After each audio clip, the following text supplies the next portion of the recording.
Okay, so today's topic is reviewing what graphs of functions look like. So we spent the last little while working on doing some stuff with polynomials with x's and y's on paper, but another outcome is, do we know what the graphs look like? So I'd like to graph this guy here. So let's see if I can find my calculator. There it is.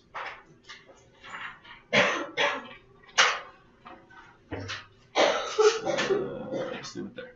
Okay. On y equals, clear out all this old stuff. I'm going to highly recommend you be careful with like brackets whenever you try to graph fractions, because that makes it tricky. So it's going to be bracket 3x cubed plus 10x squared plus 9x plus 2. Close the bracket. That's the top of the fraction. Then I'm going to divide. I'm going to open a new bracket for the bottom of the fraction. And then I'm going to open up a second new bracket for the 3x plus 1 next to the x plus 1. And then close the big bracket for the bottom. Does that make sense? What does this graph look like? Oh, it looks linear. Why does it look linear? Because what did it end up being when we were done? Just x plus 2. Is this a graph that would be x plus 2? Okay.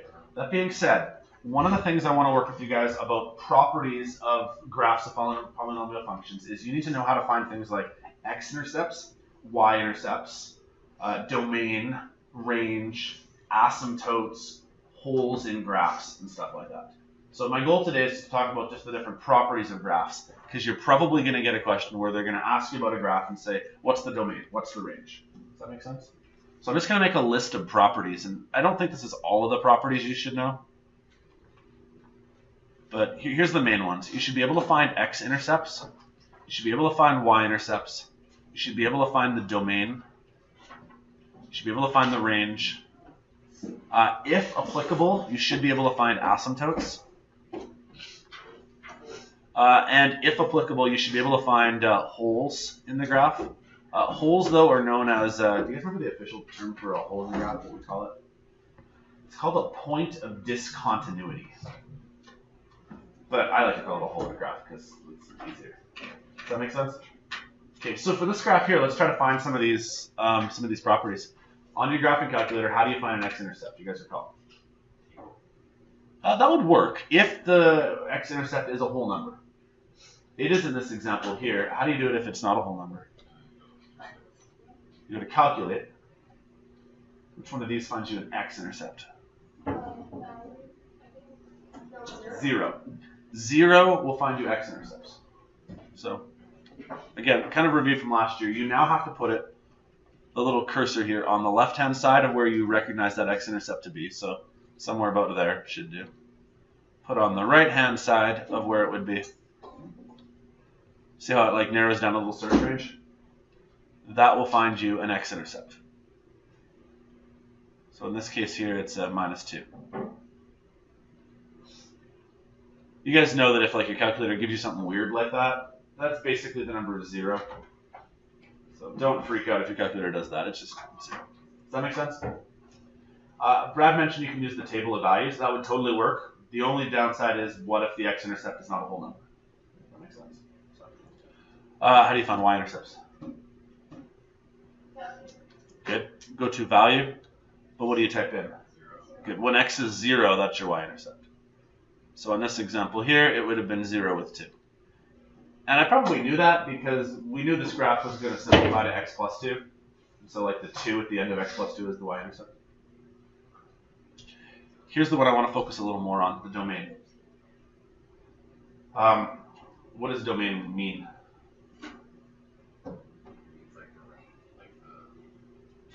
Hard not using the word range. It's the values that you can use for x. Does that make sense? Based on looking at this graph, it looks like I can use pretty much any x value I want. That's not true. Here's a good time to go to the table. If I go to the table, look, if I try plugging in -1, there's an error. Why is there an error? Yes, that's where there's a hole in the graph. your graph does not show a hole, because like it physically can't. For like 1 point and only 1 pixel out of infinite pixels, -1, whatever that number was. -1 does not work. -1.00001, that'll work. -0.99999, that'll work. But just the point -1 won't work. So when we draw this, often we draw it like this, but we put like a little hole right there to try to represent the fact that there is not actually a point there. Yes. Wouldn't there be 2 holes? Good. There's actually 2 holes. And this is a point I wanted to make about your table of values. If I scan through my table of values, it only appears to show me 1 error, but there actually was a second one. Let me just go back here. On the bottom of this fraction, you see how it was a 3x plus 1 and a x plus 1?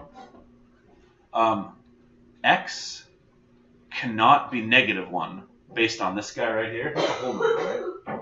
What would x not be able to be based on this guy right here? -1/3. Why is that not showing up? Well, because my table is not going up by numbers that would show that, right?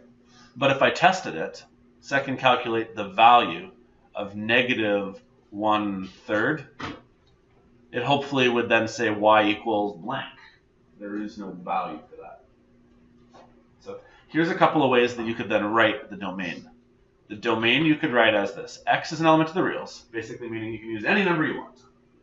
And then we're just going to talk about the exceptions. We might say x cannot be -1 or -1/3. Does that make sense? Okay, there is another way that you might be shown how to write domain and range, and I want to show you that now.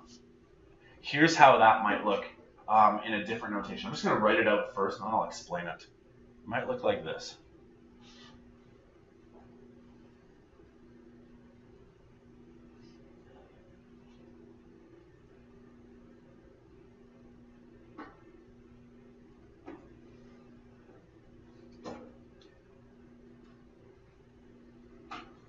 This is the other way that it might get written. I don't prefer this method because it's a lot more confusing, but I do need you guys to know this because 1 year they actually threw this notation on the diploma, and like the whole province tanked the question because students weren't shown this particular notation. They were probably shown how to do this notation here. Okay, so I want to make sure you guys have seen this before. Here's what this means. It kind of is like a from left to right on a graph kind of spectrum. There's 3 sections of graph. This implies that you could use any number from -∞ up until the -1. But you can't use -1 itself. Does that make sense? This little u here is kind of like the word or. Or you could use any number from -1, not including -1 though, but any number from -1 up until -1/3. All of those numbers will work. What would be the notation? What was that? What would be the notation? Oh, that's a great question. If you could use -1, you use a square bracket. And that implies that -1 is actually allowed to be used. It's a great question. So basically, you could use from -1 to -1/3. All of those numbers work. Or you could use from -1/3 up until positive infinity. That being said, this is a very convoluted way of writing range, domain and range, because really what this means is that you can't use -1 and you can't use -1/3. But I want you guys to have seen that because it could come up. Like I said, 1 year they threw that on there and like the province tanked the question.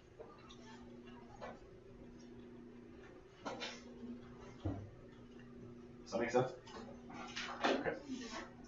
Okay, let me go back to my graph here. I want to talk about the range of the graph.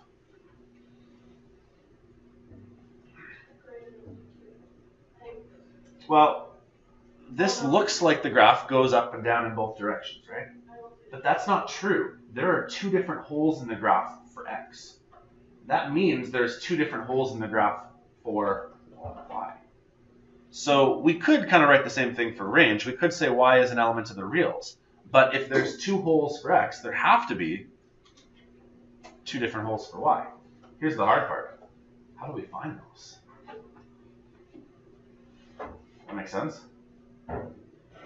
So if you want to find the y value for a hole in the graph, here's what you do. You take the x hole in the graph values and you type them in to the equation that's been simplified. See if I can make sense of this. You know how this was the big mess of the equation I typed in there? What did it simplify to when we were done? Okay, so go to x plus 2. And I'm just going to bold x plus 2 over here. These graphs should literally be like right on top of each other, right? But the only difference between these graphs now is that if I were to go to my table, do you see how the first graph had an error in it? Well, the second graph does not have an error there because it's not the graph that has the hole in the graph. Where is the y value hole then? At 1. Does that make sense?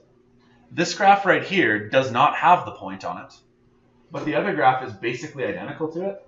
So on the other graph, it's at 1. That's where the y hole is at. Makes sense? Again, though, I can't just use my table of values because remember how one of the holes was at negative 1/3? But if I do go, like, say, second, calculate a value at negative 1/3, you see how it is giving me a 0? There are actually two graphs here. If I jump from one graph to the next by pressing like up or down, see how I've jumped down to the other graph now? Now it'll tell me where the other hole in the graph is. At negative 0.333, it would have been at 1.666. As a fraction, that would be 5/3. That's where your y hole in the graph is going to be. So I don't know where you want to write this down, but this will come up, I guarantee it.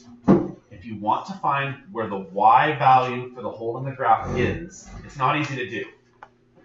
So what you need to do is you need to find the simplified version of the graph. You know how like we canceled stuff? Type that into your calculator, and then wherever the x holes on the graph would be, use the graph that actually fills in the holes to find where those y values are. Does that logic make sense? What you could do if you wanted to, by the way, is just use that equation y equals x plus 2 that we had. And you could plug in negative 1. So if let's say you plugged in negative 1. Negative 1 plus 2 would give you 1.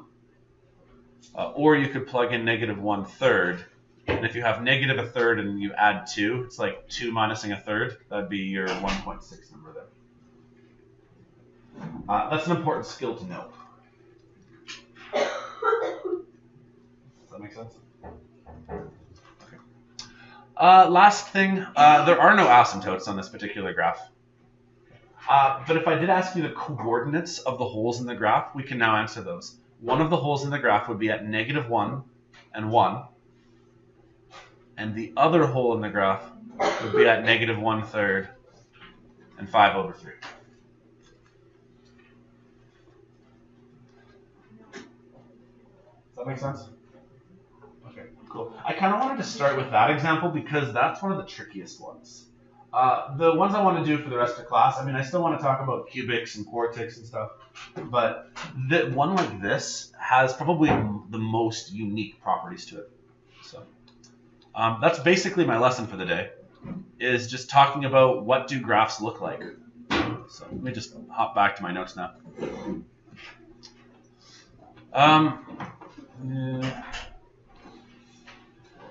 So are you guys all good with the idea that like you should be able to look at a graph and tell me just off the top of your head a little bit about the graph's properties? Like say this guy right here. What kind of graph is it probably? Like what degree, what power? It's probably to the power of 4. That seems likely. All right, and maybe a couple of reasons why is there's a 1, 2, 3, 4 zeros there. That makes sense. That seems likely. What about the leading coefficient in front of the quartic? Yeah, it's positive. I don't know what positive number it is, but it's a positive value. And then if we were to keep writing it out, we also should probably know what the y-intercept is. Because this y-intercept looks like it's at about 30. So you should be able to know like just a few basics of the graph by looking at it. Like you won't know the entire equation, but you should be able to tell like parts of it. Whereas this guy right here looks like it's probably a cubic. because it has 3 roots. It probably has a negative leading coefficient. And its y-intercept, I don't know what the x squared term is, I don't know what the x term is, but the last term is probably 6. Does that make sense? Okay. We've talked about the term odd degree polynomials before. I want to focus on those then. What makes something odd degree? Odd numbers are 1s, 3s, 5s, 7s, etc. Odd degree polynomials will always go like across the page.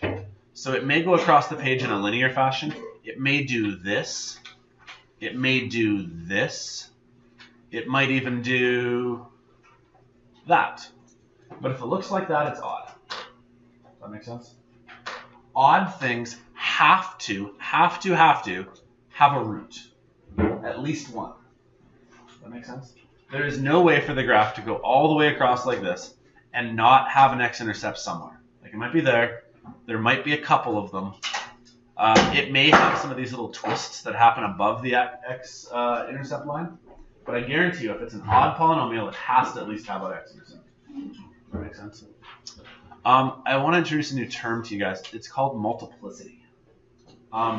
Multiple, it is possible that it could have multiple roots. And I want to diagram what that looks like. A multiple root would look like this. Do you see how it just barely touches the axis right there? That's known as a double root, where it's actually like just barely touching. It's probably touching like kind of twice. And sometimes these guys get written like this. This might have been like an x minus 2, and then a second x minus 2, and then, no, that's not right. It might have been an x plus 2, a second x plus 2, and an x minus 3. This is where x is like, say, minus 2, and this is where x is 3. And what's happened is we actually have the same root in there twice, and it's causing it to just barely touch the axis. That's known as a multiplicity. Does that make sense? So if that term comes up, that's what it refers to. Okay, domain and range of these functions is always x is an element of the real numbers. The only reason I put an exception on this is, say like the example we just did, if you end up canceling stuff out due to a fraction, there could be holes in the graph. The other possibility is even degree polynomials. These guys are a bit different. It could look like this. It could look like this. What's going to happen on these guys is they're either going to start high and end high, field goal notation, or they'll start low and end low. And there could be a whole bunch of bumps in between. Does that make sense? The issue with these guys here then is that we do not know how many roots there are. There could be a lot of roots. There could be no roots. Like, for example, on this guy right here, it never actually crosses that axis. Does that make sense? Whereas on this one right here, even though it does like a whole bunch of twists and turns, it actually only ends up having 4. It is possible to also have multiplicity again. So I could have one that looks like there, it barely touches, then it goes above, then maybe it barely touches. See how it like this point and this point right here? Those would be known as multiple roots, where it's doing like a double, kind of like just barely kisses the axis. Does that make sense? Okay. Last thing, although the domain is usually everything, the range depends on the highest or lowest vertex. So the one thing I didn't talk about on the previous example when we used our calculator is you may need to find this point right here. That would be a maximum. Or you may need to find, like, say, this point right here. That would be a minimum. You guys remember how to do that? Okay, that won't move on. Okay. Basically, this slide just kind of goes through all of the different skills that we have. If you need to, you can use factor and remainder theorems to do stuff. You can use quadratic formulas and factoring. And in your graphing calculator, you can do value, 0, max, min, and intersect to do stuff. So let's try some examples. Let's try to figure out all of these properties of this graph. We're going to try to find the roots, the y-intercept, and the general end behavior. I've never done general end behavior before, so we've done the other ones. before I even sketch this graph, I think I know some of these answers. What are my roots going to be? Yeah, this guy would provide an x of +1. This guy would provide one of -2. And this guy would provide one of -3. Does that make sense? I don't even need my graphing calculator then. I can just kind of plug in the basics of this. There should be a root here at, let's say that's +1. And then there's -2, and there's -3. Ish. I'm going to check with our calculators after we're done, by the way. Anybody have any idea how I can find the y-intercept without actually using my calculator?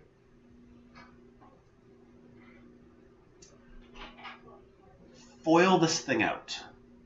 However, I don't actually want to foil the whole thing out. You know how when we get it into general form, we just need the last number?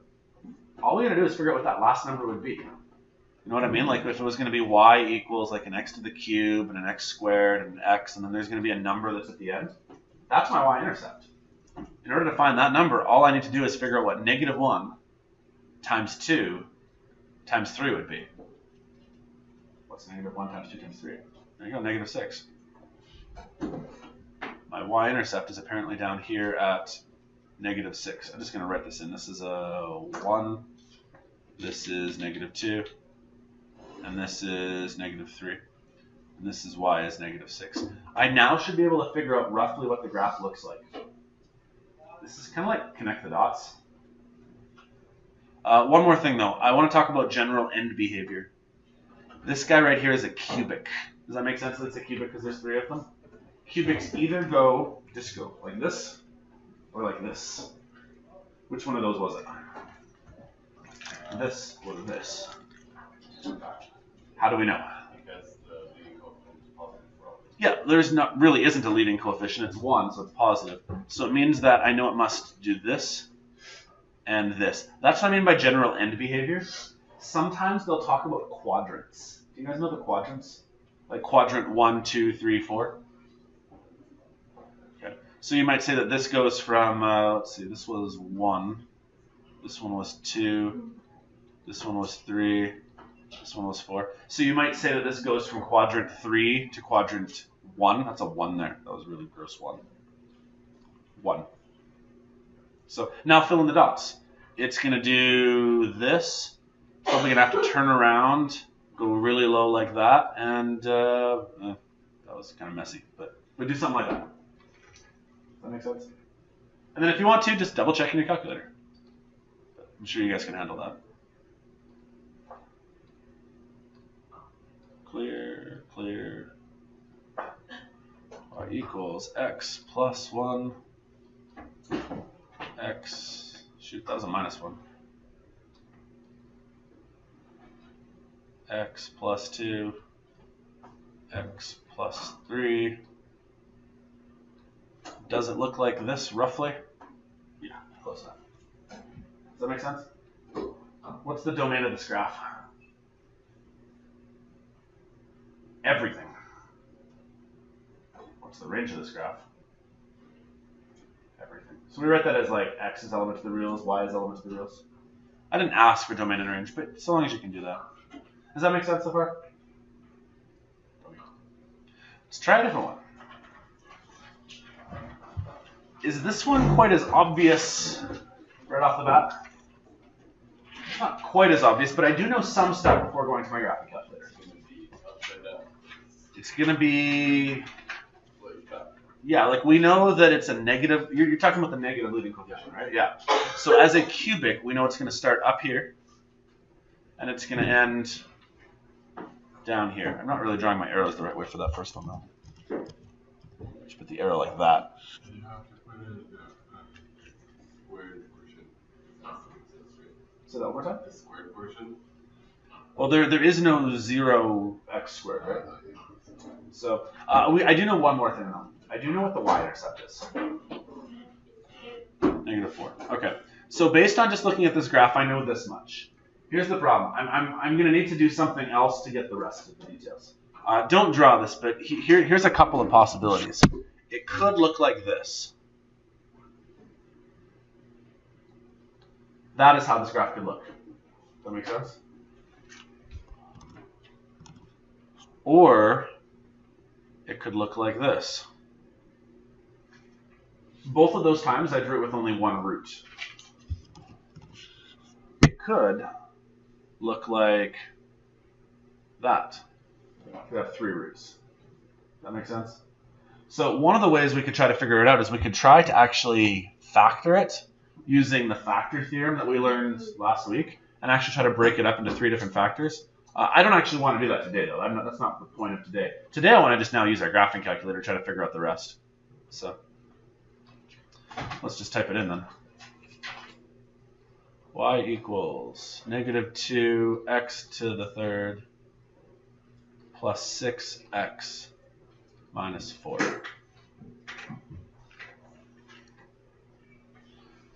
What happened on this particular one here? Looks like it came down like this. It looks like that -4 is actually on the upswing back up. And then, yeah, it looks like it has a multiple root right there. It looks like it just barely touches. How can I find those roots? Well, second, calculate the 0. Oops, I just pressed the wrong key. I might be heading in. Find the 0. This one looks like it's probably -2. I'm going to guess.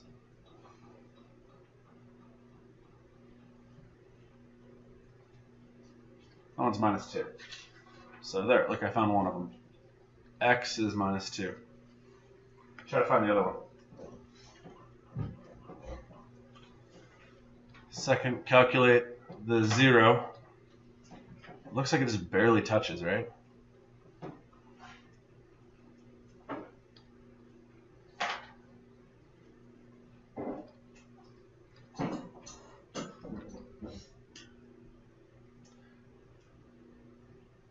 Yes, calculator, get the map. 1. Looks like it just barely touches there, right? Okay, and you see how mine did 1.00003. So I think we need to just recognize that your calculator is trying to perform some sort of algorithm to solve this, and I'm not sure exactly why ours did them differently, but does that make sense though? That you use be smarter than your calculator. Does that work? Okay, let's move on. I think you guys get the hang of it. Let's do some word problems. You might get asked some word problems as well. So I've got 2 word problems, then we'll take a break and we'll call it a day. You're going to build the world's largest Rice Krispie square. 1 foot by 2 foot by 5 foot. But you're going to remove the same amount from each dimension and then make it 6 feet cubed. The question is, how much should you remove from each dimension? I've never done a word problem before. I might just need to show you how to solve this one here. It was supposed to be 1 by 2 by 5. So that should have been 1 by 2 by 5. However, what we're going to do to it is take the same amount off of each dimension. So my 1 foot is now 1 minus a certain amount.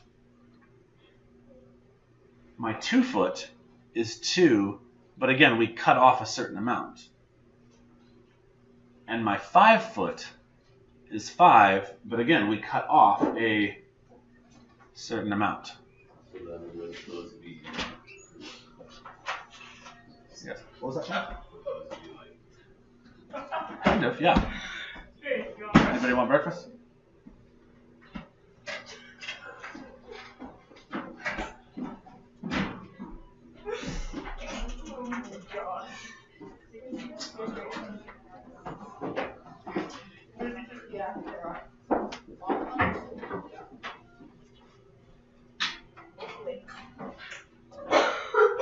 Blue oranges.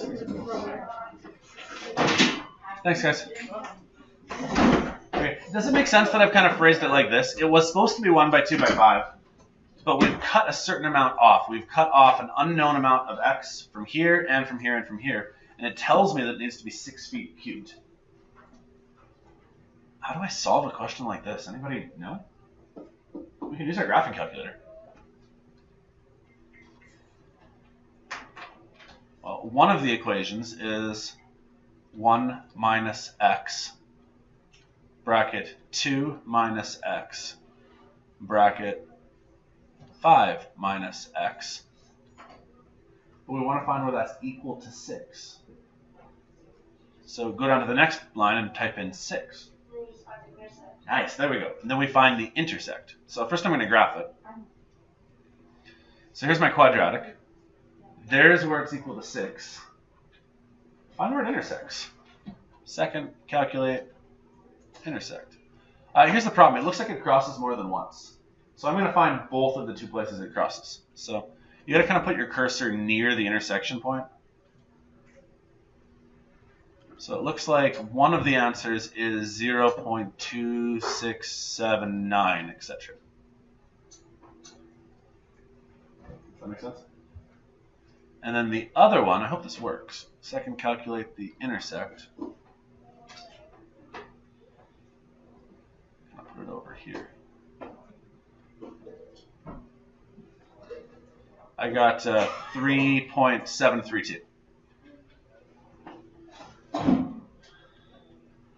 Which one's the right answer? Or are both the right answer? This is the right answer. Why? Why is this one not possible? You can't subtract that from. You can't have a negative. Yes. So the term I'd use here, maybe you guys would call this, it's called extraneous. We've just found an extraneous solution.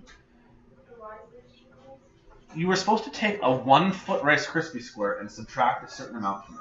You can subtract 0.26 from 1. You can't subtract 3.7 from 1, though.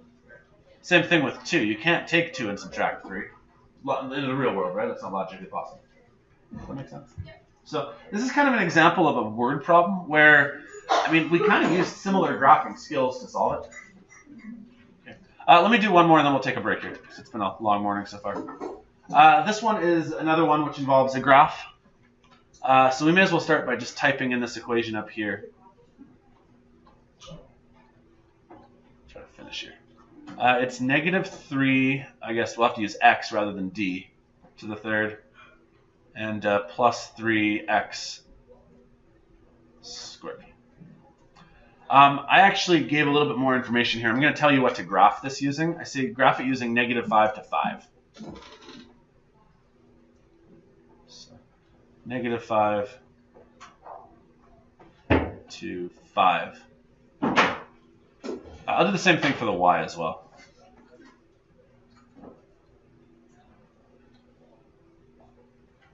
So here's our graph.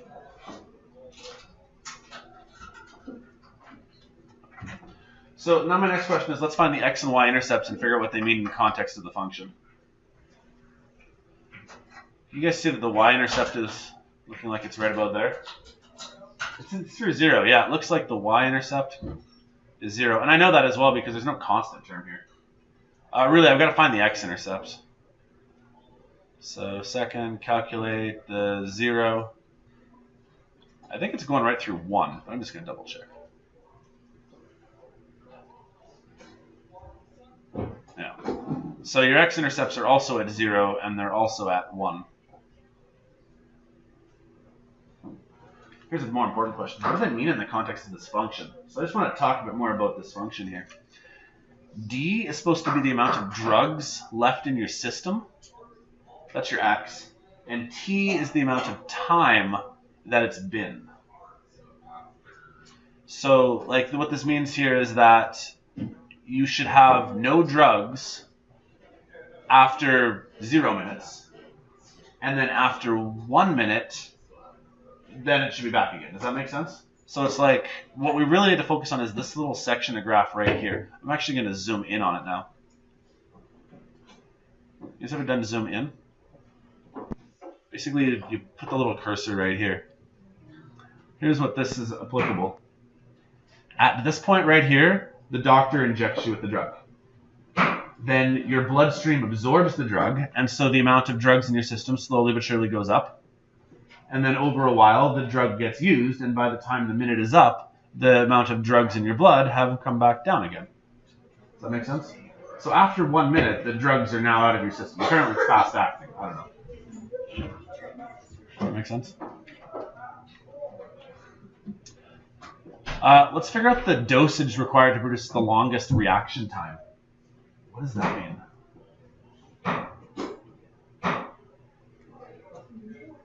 That's your maximum value right here. The longest reaction time, time is on your y-axis. So if I asked for the longest reaction time, I'm looking for this y maximum right here. Does that make sense? I'm not going to solve it. I'm going to move on here. What would the logical restrictions for the domain of the graph be? But can you have negatives? For D, it might be something like this. The restrictions would be x has to be between 0 and 1. Does that make sense? Because you really can't have a negative dosage. And it looks like you really shouldn't have more than a dosage of 1.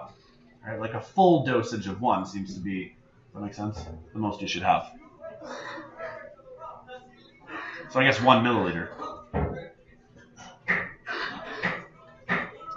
I kind of want to stop here, but I guess the reason why I wanted to give us a question like this is they might give you a word problem, and the word problem might be tied to a graph, and you may need to be able to interpret how to use that graph and do things like finding these points or that point right there to help solve a context problem. Does that make sense? Okay, you guys are tired. Let's take a break. I'm done for the day. These are some textbook pages if you want to look at that, but I'm going to suggest work on your assignment for the last half hour. Mr. Cleaver, can you please come to the office? Mr. Cleaver, please come to the office.